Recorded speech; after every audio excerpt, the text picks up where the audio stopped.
Hey, this is Now You Try, a podcast about self-sufficiency, sustainability, craftsmanship, and everything it takes to do it yourself. You just want to do your terrible Cedar joke now? Cedar? I hardly know her. Okay, good. I'll start recording now.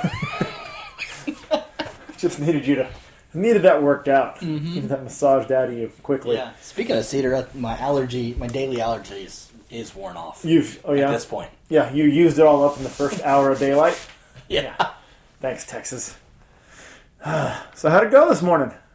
It just depends on your definition of success. I'm not currently cleaning a deer. Yeah, people that fail usually say that, by the way. Like whenever somebody asks you, like, man, it's just great to be in the outdoors. Yeah, you didn't get anything. Yeah. You didn't get anything. Yeah, got it. Well, it's not like I shot and missed. We're just doing that. We're doing that in the first 60 seconds. I did have opportunities to shoot. So we did finally get a lease. Yes. I don't know if we've actually mentioned that yet. At which we are currently sitting. Right now, the general agreement is that we're each going to take a big body doe and a big body buck. Yeah. We'll see how the season goes and what else we see out here to determine whether that remains. So, with that being the agreement, I'm being extra selective. Yeah. With my shots. You're being like 6-year-old kid kind of picky. For two reasons, right? One, I want to make sure I get a nice big deer. Yep. So that I get a good amount of meat off of it, right? You shoot a tiny deer, it's delicious and tender, but you don't get that much meat. Also, that deer doesn't get the chance to make more deer. Right. So that helps. But also, if I'm only getting 2 deer, we are blessed here in Texas to be able to hunt until mid-January. That's right. And if I shoot 2 deer this morning, I'm done. Yeah. So finished up on the lease, so it's got to count. Gives me an extra reason to be a little more selective, which I'm appreciating because this is my second sit out here now. My third technically, 2 mornings and 1 evening. And so I've had the opportunity to watch a lot of deer come in. There's plenty of deer. Yeah. I mean, it's almost hard to find game trails. Because there's so many game trails. Yeah, it's an embarrassment of riches. It's a sign so, and knowing that they're out here. Yeah, so I get to watch a couple spikes come in. They knew the dinner bell was going off. Yeah. Then I watched some does run those spikes off, and they ate for 30 minutes or so. Oh yeah, the dating game is afoot, man. Yeah, it's going on out there, and the spikes are just they're all over the place, man. They are. They're like drunk frat dudes. They really are. They're just young dudes. They're wildly overconfident. Yes. And they're just going after everything. So when we probably one of those same, I was sitting at that same spot that you were. This was day before yesterday. That one spike came in early. He was there before the feeder went off. Mm-hmm.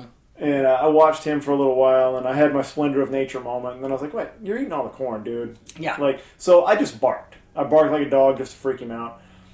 And it was real apparent that he's not real good at being a deer yet. When I did that, he spun around in a circle. Yeah. Ran 10 feet, stopped, looked everywhere, ran around in a circle again, hopped 10 feet and stopped and looked like, "Hey man, you should just run." Yeah, you should run and not look back. You see all that leg that you have there? Try using that. Yeah. If I were what I were pretending to be, he'd be in a lot of trouble. But he's young. He's a young idiot dude. So yeah, that was the story. You just didn't see a shooter, basically. Yeah, there was one doe that arguably would be worth shooting, but again, I've only sat 3 times, so I want to see. And we don't have that much. We've only been here 2 weeks now. Yeah. So we don't have that much camera footage to know what all's out here. So, although we did just check the cams and we found at a different feeder a girl with some nice big hams on her. Yeah. She's thick. Yeah, so she'd be worth shooting, but. Yeah. But yeah, I don't mean to say this to degrade the deer other people shoot. This is not like we're being selective on antler size. No. We're not looking for B and C's. I'm not waiting for the biggest buck to walk out. We're doing this more to promote genetic diversity, right? We want to get Yeah. bigger deer here for the purpose of having more meat. Yep. The bigger the deer is not for bragging. I don't care what's on top of its head. I care what's in its neck and its shoulders and its hams and its backstrap. The antlers are a nice bonus and a nice memory. It's cool. They are. It's cool.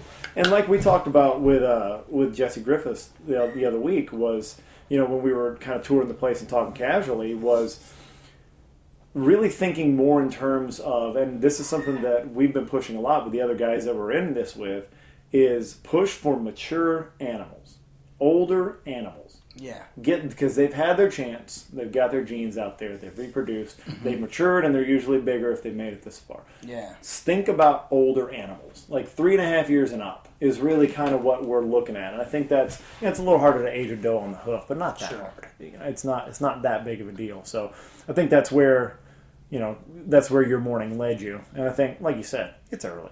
This is the first serious week that we've been out here and been able to hunt. Yeah. But there is one buck out here, Luke. There is. There is. I seen him. You seen him. Yeah. How did your morning go, Michael? Man, it went. And I'll tell you, that it was a good situation. He came in before the feeder went off. He went up before the dinner bell, like you said, and he knew it was going to go off. He rolled in. He's about a 3.5-year-old buck, and 8-point, the medium above medium in every moderate above moderate in every dimension. That's a good way to put it. He's not he's not a stunner. He's not a big old stud, but he's not a little spike either. He's a legit buck. Most importantly, he's a buck that I'm not going to let go and not take a shot at if I have it with a bow.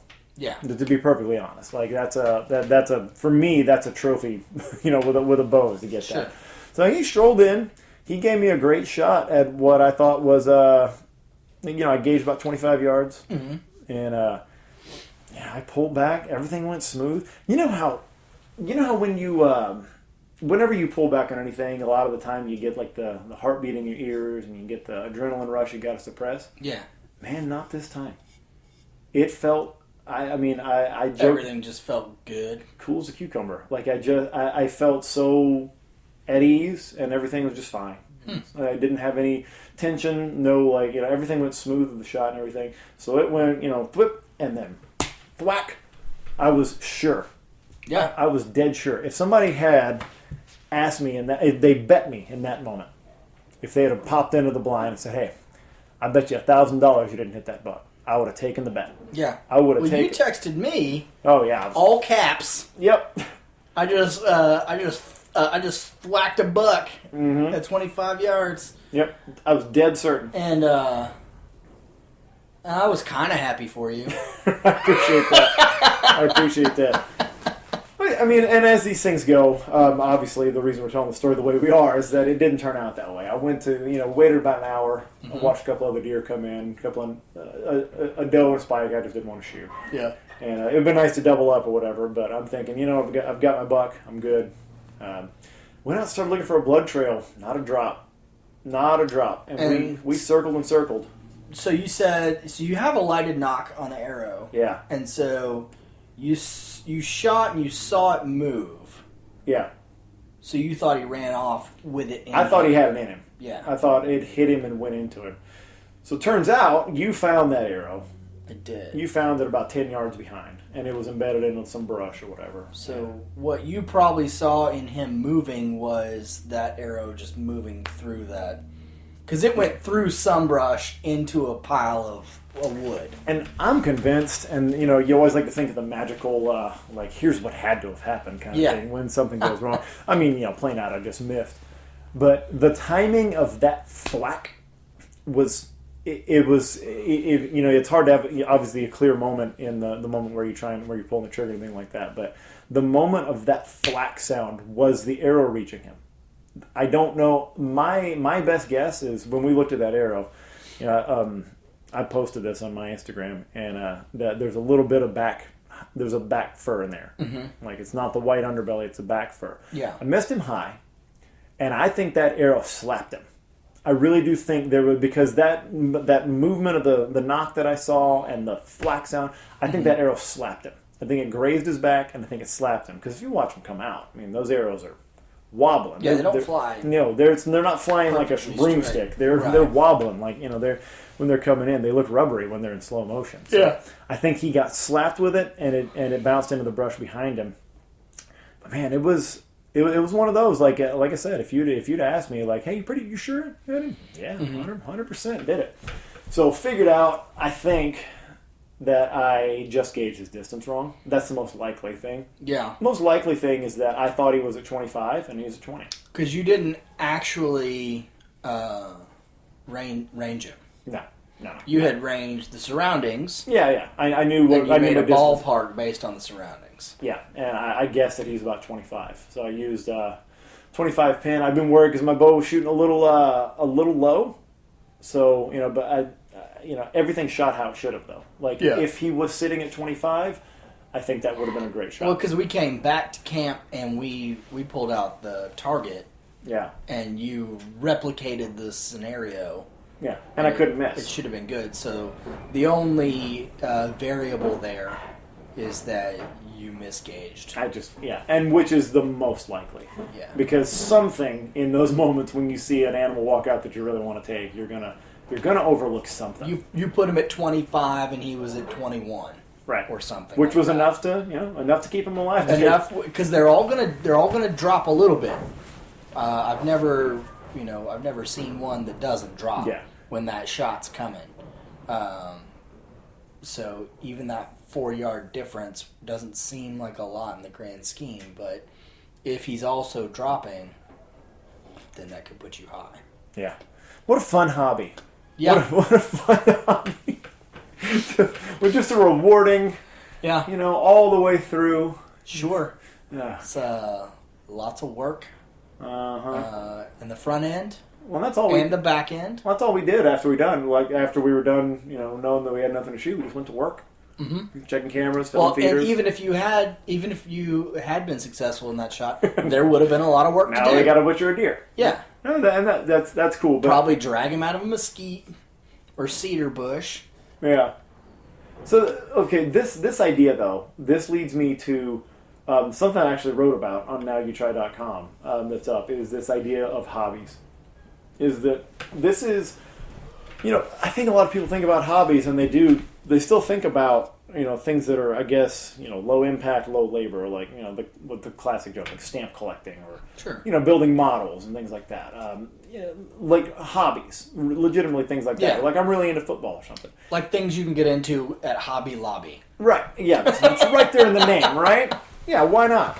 So, but it's really, this is such a typical thing in that realm of kind of what I wrote about and what I really think about hobbies is that I think there needs to be more reverence for them than just being like a time wasting thing.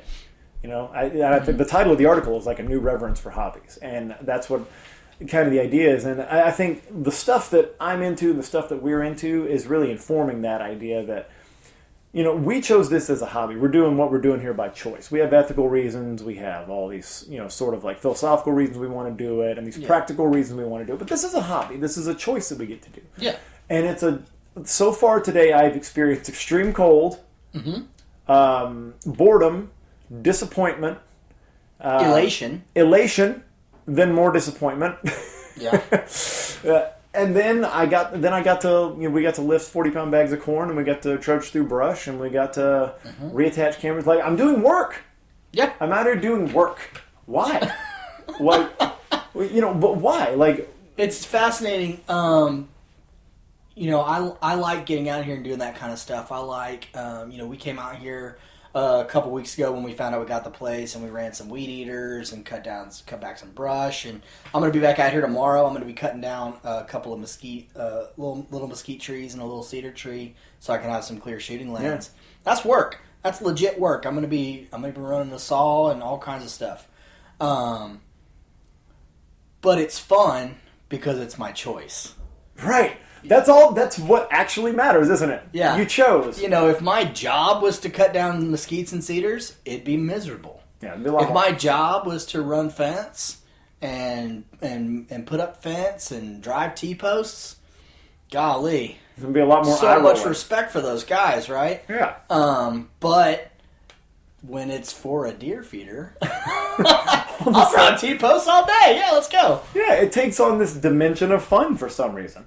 And, like, it's, I think for a lot of us, too, we're all, pretty much suburban men for the most part. Like, there's a lot of privilege. There's a lot of it.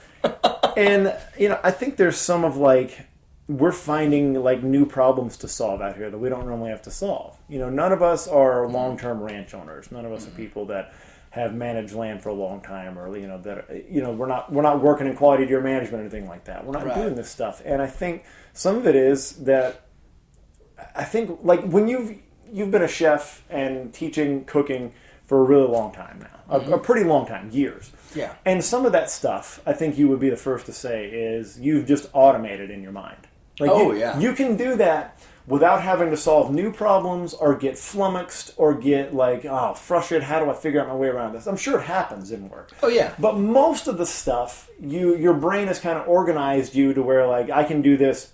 I'm wired up for it. I can do it really well. Mm-hmm. But then we pick hobbies like this where you're not wired up for it and you have to figure stuff out. I feel like that's a lot of times what people like us are actually craving in the whole thing, along with all the other reasons: the conservation, the meat, the challenge, the physicality. I think the problem solving gets addictive.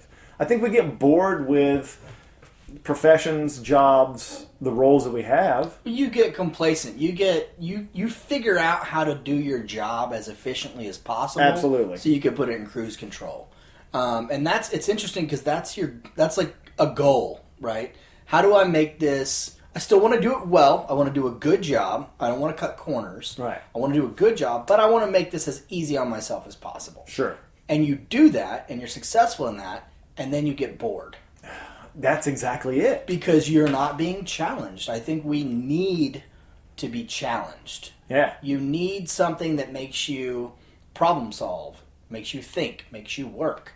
You need those things. Yeah, and I think it ties into a lot. Like, just hearing you say it, I think it ties into a lot in that when you're more willing to problem solve, like, and we're just using this example of hunting and managing a hunting lease or managing a piece of land, like, when you're more, like, just like you said, when you realize, like, well, we got to run fence in that part right there, or we got to pull this fence out, or we got to, we got to run a brush hog, or whatever we got to do, there's also a physical component to that you probably wouldn't get up and do if you didn't have a problem to solve. Right. Like, there's nothing inherently appealing about the work of clearing brush. There's not. Like, there's nothing, it's not like lifting weights where it's going to be like, well, I'll look better. Like, I got that going. No, you'll look worse after you get done. Right? You look way worse. So I think that's a way to also motivate you to just keep moving, like, to remain a body in motion. Mm-hmm. Because look, just like you said, I mean, just like even anything physical, you're going to find the most efficient way to do it. Well, and I think, we talk a lot about how getting into hunting and fishing sort of, in a way, reconnects us to our past. For sure. Right? I think this is similar. I think, getting out here and, let's be clear, we're an hour from our homes in Round Rock. Sure. So we're not way out in the boonies. We're not in the wild. But from where I sit, I don't see any buildings. There's one power line coming to this place, so it's essentially wilderness. Yeah. In this small space that we are. So getting out in this, away from, paved roads, it's nice. Yeah. It's cool. It's connecting to the past. This is, in some places on this property, no person's ever walked. Yeah. That's cool. Yeah. Just to think that there are some spaces here that exists where no person has been. There's, obviously, there's a road in here, sure. And there happens to be a cabin and a barn on this property, so there is some development. But you can get lost out here. Yeah. Yeah. And that's neat. And that's a pretty damn human thing. Is the, what's around the next corner, what's in the next thicket, what's over the next ridge, mm-hmm. and just even the relatively comparatively small slice we have out here. You're dealing in hundreds of acres instead of thousands. Sure. But even that relatively small size, you can get a touch of that. And I really saw that when I brought the kids out here. Like, Yeah. you know, my oldest boy wants to be out here. And he doesn't even know why. Like, he's not totally bought in on that he Because wants he to. needs to be. Yeah. And whether he knows it or not, right? Yeah. And it's that sense of chaos that's out here. Like, I think people, especially men, need a little bit of chaos. I think we need a little bit of things that are a little out of control and things that are a little wild, and I don't know what's around the next corner. But I could see it in him when he came out here that he, like I said, he doesn't even know if he wants to pull the trigger hunting yet. I'm not pushing that. I don't care. Yeah. You know, he'll come to that if he comes to it, but he wants to be out. He asks when we're coming out again. You He need wants to be out something here. to tame, and you need something to conquer. Yeah. Yeah, as cliche as that sounds, it really is. Like that's in us somewhere, right? Yeah, it's down deep. I mean, your son, right? Yeah. Well, speaking of being wild conquerors, though, how about getting that power on out here? How long do you think that'll take? Well, that's interesting. We are gonna get power out here, but there's not much to power. There's not. I'm looking. There's talk of bringing an RV out. That would be a great reason to have That'd be power fun. out here. Yeah. But otherwise, Yeah, we're in a dilapidated, fallen to pieces trailer right now. Is Yeah. what's left on here, and the glass in the windows doesn't even fit the windows, no, that's true. It doesn't. which is weird. Yeah. I mean, good on them. They put windows in. Sure. Yeah. I think we've cleared all the yellow jackets out. Oh no, they'll be back. The cold cleared them out. They're coming back. Don't worry. Killed a bunch of them. Go to sleep here one night. tell me how much you got rid of. I was out here last weekend and I slept in my truck. Yeah, that's a good call. Yeah, I have enough room. I got a Suburban, so with the third row out and the second row folded up, I can roll out an egg crate and my mummy sleeping bag. Living large. I have my iPad with a movie downloaded on Netflix, just having a grand old Nice. So time. conquering is what you're Yeah. doing. You were conquering the wild out here. I drove 12 minutes to the local pizza joint, had cold beer, couple slices, watched some World Series, Nice. came back out here, put on a movie, and went to sleep. Man, that's a good combination. I'm not gonna lie. And I've got this great sample size now of having been done the public land thing in Colorado. Sure. And then doing this, coming back to this. You know, feeder hunting, ambush hunting, or baiting gets a bad rap. It does. And I do understand why, having done both. But what people fail to understand a lot of times is the number of whitetail we have, and the number of the number of feral hogs we have out here. Yeah. And I think if you want to, and the great thing is, if you want to spot and stalk them, you can. If you want to still hunt them, you can. Yeah, I would invite a Western hunter who talks crap about feeder hunting. Come on out. Yeah. You know. Yeah. Show me how you would glass this area. Yeah. So my buddy, speaking of that, my buddy Bert Soren, I was texting him after I thought I hit that buck. Yeah. We were texting back and forth. Did you text him again? I have updated him. Yes. Okay. I know he's thoroughly disappointed in me. I know he's keeping it in. He's a supportive guy, but I know deep down he's sad. Yeah. No, but he's just like anybody else, man. Like as soon as I send him the news, he's like, yes. Like you find it. Like he just wants to know. Like it's just like anything else. You're as excited for somebody else. But he was saying when we were trying to find that blood trail and we were looking, he was like trying to. I saw these texts after the fact, and like he's trying to coach me through and walk me through. He's like, okay, back out. Like, see if you can find blood again. Is there anywhere he'd run to? Is there water nearby? Is there a thicket? And that made me laugh. It was like, is there a thicket? Like, Bert's from South Carolina. Bert, it's all thicket. It's I was standing in a thicket when you said that. Yeah. When you texted that, and after and before, everything's a thicket. When you A more appropriate question is, where is there not thicket? right, that deer would probably find that place. It's like, I'm tired of cedar branches. Yeah. I'd like to die I'm in going to find a peace. clearing. Find a nice clearing to die in. Make this convenient for everybody. Yeah. Yeah, but it's all thicket, and you're right. And you've heard me say a million times, like, come down here after you've hunted in a forest in Pennsylvania where the trees conveniently stay 20 feet from each other. Right. It's a different deal. And Or you the can't- pines of Georgia where you can put a tree stand, 20 feet in the air Yeah. and still see 360 degrees. God.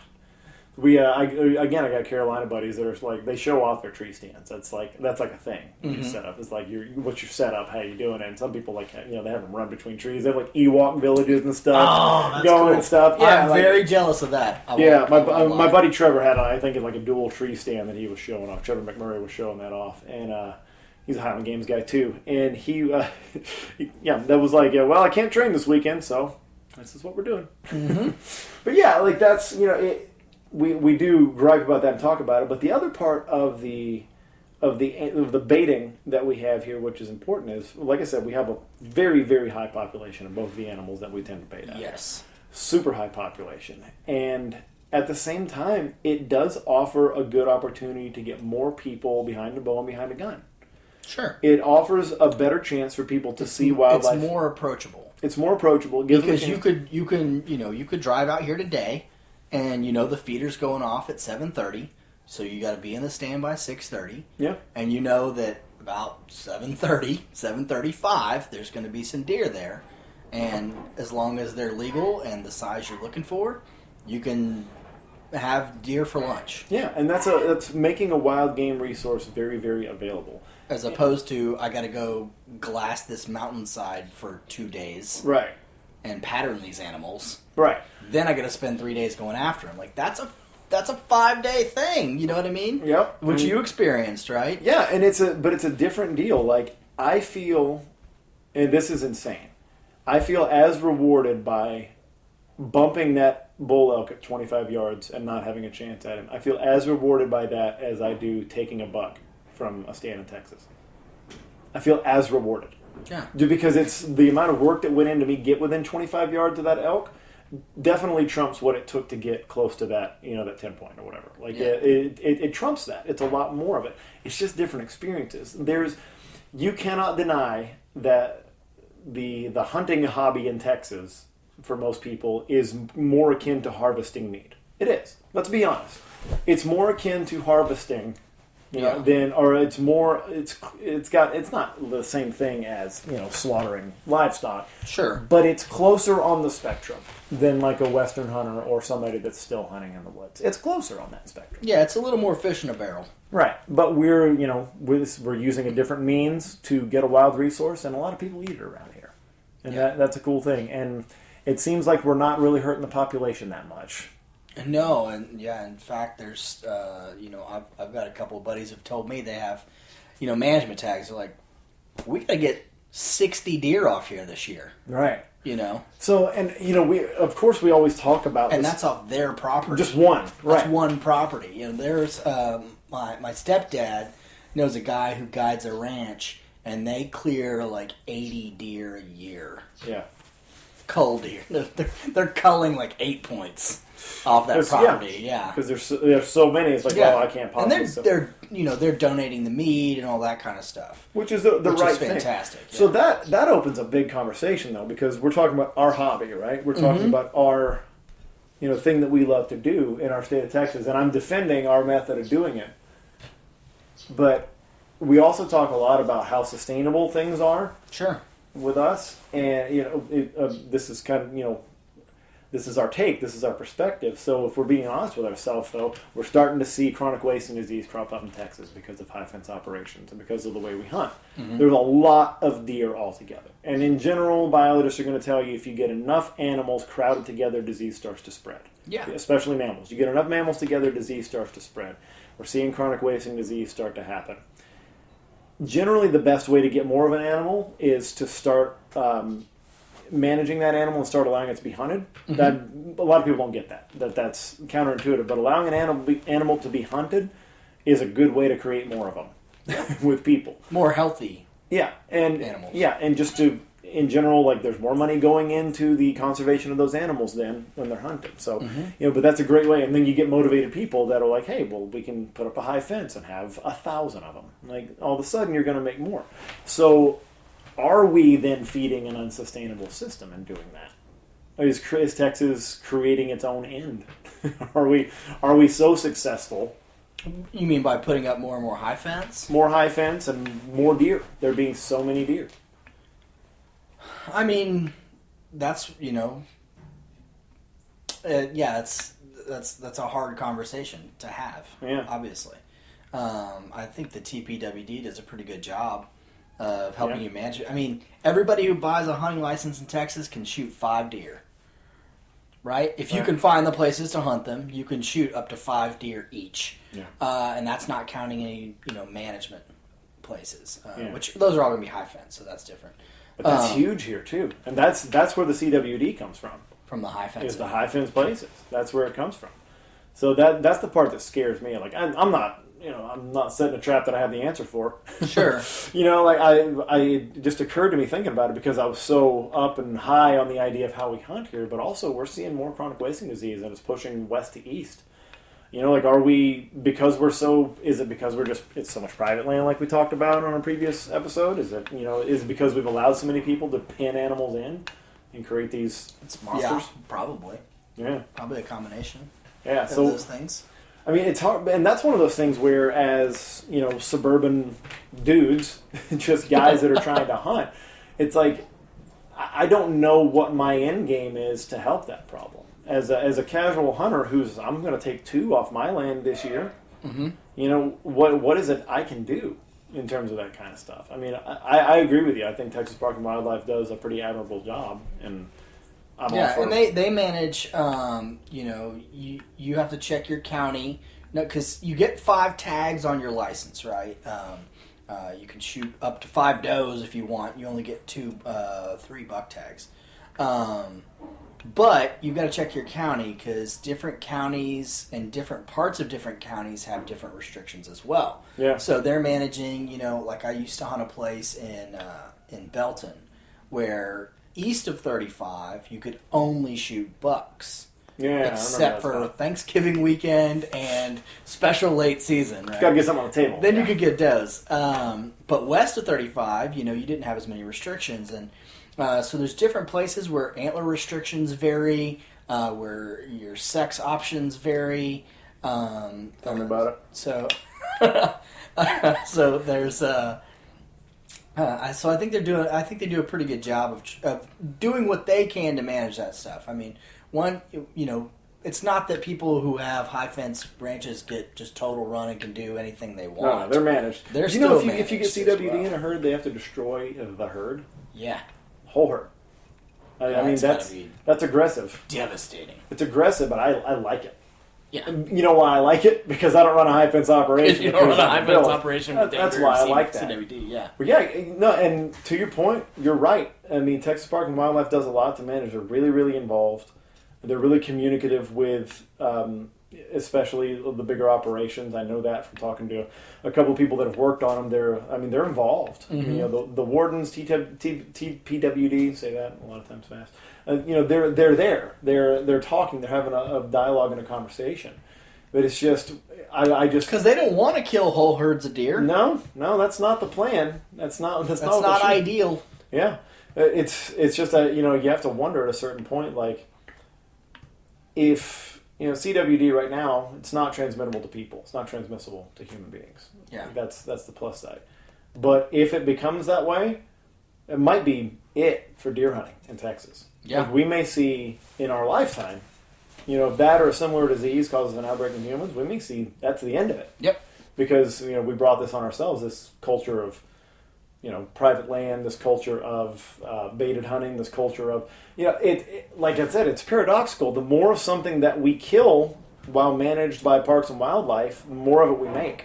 Yeah. That's why they're a wolf tag. That's why they're a grizzly tag. As much as people don't understand that, like why would you want to kill something as wonderful as a grizzly bear that's so rare? It's like no, you want more of them. Yeah, because you wanted to live in that glorious city that you live in. Yeah. It pushed those deer into those bears into crowded spaces. Those bears, there's as many bears as there were, but there's less space for those bears. Right. So now they're all crowded up together. And then the oldest and meanest and crotchetiest one is going to kill the cubs with every sow. He's going to kill them all because he lives within a 2 square mile radius of them now. He's going to tear them to pieces. So because they are going to eat the food that he wants to eat. right, and otherwise they'd never be near him. Yeah. They do their best to stay as far away from him as they could. But if they get encroached into a place, they have to. Mm-hmm. So that's just one example of that if you want to create more of something, you hunt it, and we've definitely done it in Texas, and we've got an amazing whitetail season coming from all indications. Like Yeah, we've got, it should be really nice. yeah, they're going to be crawling all over the place, and I mean there have been 7 million pigs born since we started this conversation. Yeah. So, that's a whole different conversation. That's not. Which is kind of we have an interesting take. We're hoping to see pigs on this property. It feels so weird to say, doesn't it? Yeah, like we should keep our identity secret so really. that people don't hear us say the words, I hope there's pigs on this property. It's like I don't. Some people just can't get rid of them. Yeah, I don't want to make them appear, but if they appear, like I'm not going to be mad that I have them to shoot Because they're delicious. They're good food. They're good eating. Yeah. Yeah, I don't know, man. But all right, so you're Keep you coming posted out. on that. Yeah, so you're coming out tomorrow. I'm coming out. Yeah, I'm coming back out this weekend. I'm going to bring one of our other lease guys out here who doesn't have a ton of experience. So I'm excited to get That's fun. to do that with him. And rifle weekend opens this weekend as well. Yeah. So I'll probably sit with the bow tomorrow night on the last day of archery only, and then depending on how that goes, I may sit out with a gun on Saturday morning. The old boomstick. Yeah, if I had actually arrowed that buck today, I'd probably be more than happy to pull the rifle out next. But now I'm all stubborn and mad and grumpy with myself. Yeah, this is not just because tomorrow's the end of archery only. That does Right. not mean that's the last time I'm sitting out with a bow. Yeah, it's addicting, man. And Only because I don't have any more venison in my freezer. Am I going to sit with the gun on Saturday? Probably. that's what's getting me. I think once I'm successful with the gun for my first deer out here, I think it's going to be bow until January. Yeah, if you've only got the two, then just rack up the experience sitting out there. Take some shots. Whatever. Do what I did. Just fling them out there. Don't worry about the distance. Don't worry about if you're going to hit right. Just fling. Close your eyes. Guesstimate. Close your eyes, fling an arrow out there. See what happens. They got lights on the end. It's fine. You'll find them. Well, we were looking for that deer, and I went back because I was like, it is so weird that there's no blood. Very weird. Even if it's stuck in the bone in his leg, in his shin, there should be some drops. So I went back to look, and I found that arrow, and I called you, and you said, tell me there's good news. And I was like, well, kind of. There's not a deer running around with an arrow in his eyeball. Yep, good news for him. And I'm not out $20. Yeah. So I guess that's a Didn't plus. lose the arrow. There's not an injured deer somewhere. Yeah. So that is good news. I'm Ron Burgundy. This podcast is over. I can't handle it anymore. Thanks for listening to the Now You Try podcast. Check out content related to this episode and all other episodes, or contact us with questions at nowyouTry.com.